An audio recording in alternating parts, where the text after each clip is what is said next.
অনেক আগে দাবি উঠেছে পুলিশ সংস্কারের, বাস্তবতা বিবর্জিত ঔপনিবেশিক আইনে চলা পুলিশ পুতুলে পরিণত হয় ক্ষমতাসীন দলের প্রভাবে।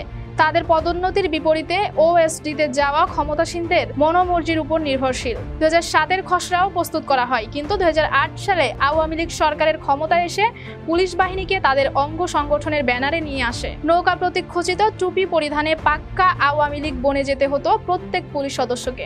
15 বছরে আওয়ামী লীগের প্রত্যয়নপত্র ছাড়া যেমন কেউ পুলিশে নিয়োগ পাননি, তেমনি বঙ্গবন্ধুর মূর্তিতে ফুল না দিয়েও ও বক্তব্যের আগে পরে জয় বাংলা মন্ত্রপাঠ না করে কোনো পুলিশের পদোন্নতি মেলেনি। 5 আগস্ট শেখ হাসিনা সরকারের পতনের পর নজিরবিহীনভাবে পুলিশ ছাড়া একটি দিন কাটিয়েছে বাংলাদেশ শিরোনামে দেশের প্রথম online news portal BD news 24 প্রতিবেদন প্রকাশিত হয়েছে। পুলিশের শীর্ষ পর্যায়ের অনেক কর্মকর্তা আত্মগোপনে চলে যেতে বাধ্য হয়েছে। পুলিশ সংস্কার হলে তাদের কাজে যেমন গতি ফিরবে, তেমনি কাঙ্ক্ষিত শান্তি শৃঙ্খলার পরিবেশও ফিরে পাবে জাতি। ইতোমধ্যে পুলিশ সংস্কার কমিশনের প্রধান হিসেবে সফর রাজ চৌধুরীর নাম ঘোষণা করেছে অন্তর্বর্তীকালীন সরকার।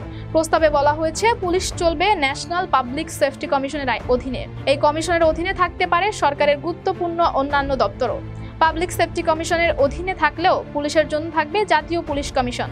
প্রধানমন্ত্রী কখনো এই কমিশনের উপর হস্তক্ষেপ করতে পারবে না। কমিশন হতে হবে রাজনৈতিক ও দলীয় প্রভাব মুক্ত। আরো বলা হয়েছে স্বরাষ্ট্র মন্ত্রণালয়ের দায়িত্বপ্রাপ্ত মন্ত্রী পদাধিকার বলে 11 সদস্য বিশিষ্ট ওই কমিশনের চেয়ারপারসন হিসেবে দায়িত্ব পালন করবেন। জাতীয় সংসদের স্পিকার, সংসদ নেতা এবং বিরোধী দলীয় নেতাদের পরামর্শ অনুযায়ী কমিশন 4 জন সংসদ সদস্য মনোনীত করবেন। তাদের মধ্যে 2 জন সরকারি দলের এবং 2 জন বিরোধী দলের হবেন। জাতীয় সিলেকশন প্যানেলের মাধ্যমে সুপারিশকৃত 6 জনের তালিকা থেকে 4 জন সদস্য মনোনীত হবেন। ওই 4 জনের মধ্যে থেকে 1 জন নারী এবং 1 জন আইন শৃঙ্খলা বাহিনীর কর্মকর্তা থাকবেন। এছাড়া স্বরাষ্ট্র সচিব এবং পুলিশ প্রধান পদাধিকার বলে কমিশনের সদস্য হবেন। কমিশনের সদস্য সচিব হিসেবে কাজ করবে পুলিশ প্রধান। কমিশনের কার্যাবলীর বিষয়ে প্রস্তাবে বলা হয়েছে পুলিশ প্রধান হিসেবে নিয়োগের জন্য অতিরিক্ত আইজিপি পদমর্যাদার 3 জন কর্মকর্তার একটি প্যানেল সরকারের কাছে পাঠাবে কমিশন। সেখান থেকেই একজনের নিয়োগ চূড়ান্ত করবে সরকার। পুলিশ প্রধান সহ অন্য কর্মকর্তাদের বদলি সুপারিশ করতে পারবে জাতীয় পুলিশ কমিশন। পাশাপাশি পুলিশের বিভিন্ন ইউনিটের কার্যক্রম তদারকি করবে কমিশন। প্রতি বছর আগস্ট মাসের মধ্যে প্রত্যেক পুলিশ ইউনিট থেকে তাদের কার্যক্রম উল্লেখ করে একটি সাধারণ প্রতিবেদন কমিশনে পাঠাতে হবে।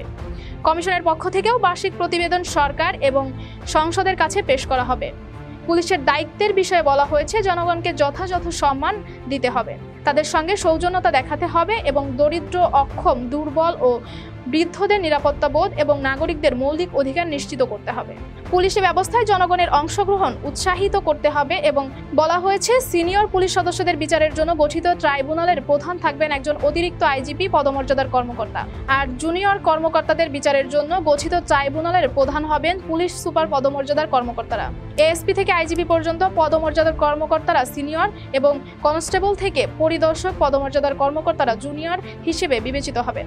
জাতীয় প্রশিক্ষণ নীতির আলোকে সব কর্মকর্তা এবং পদের পুলিশ সদস্যদের জন্য একটি শিক্ষা ও প্রশিক্ষণ নীতি প্রণয়নের কথা বলা হয়েছে প্রস্তাবে। আরো বলা হয়েছে পুলিশ প্রধান, ইউনিট প্রধান ও জেলা পুলিশ প্রধান তাদের অধিক্ষেত্রে নিয়োগ, প্রশিক্ষণ, পদায়ন, বদলি, পদোন্নতি, অস্ত্রশস্ত্র, ব্যায়াম, শৃঙ্খলা, পোশাক পরিচ্ছদ, কর্মবঞ্চন নিয়ন্ত্রণ বিধি, পুলিশ সদস্যের কর্তব্য সম্পাদন সহ অন্যান্য বিষয় নিয়ন্ত্রণ করবেন।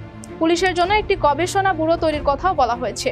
এই নতুন দৃষ্টিভঙ্গি সত্যিকার অর্থে একটি নিরাপদ বাংলাদেশের প্রতিশ্রুতি পূরণ করতে পারে কিনা উদ্ভব হচ্ছে জনমনে নানান প্রশ্ন।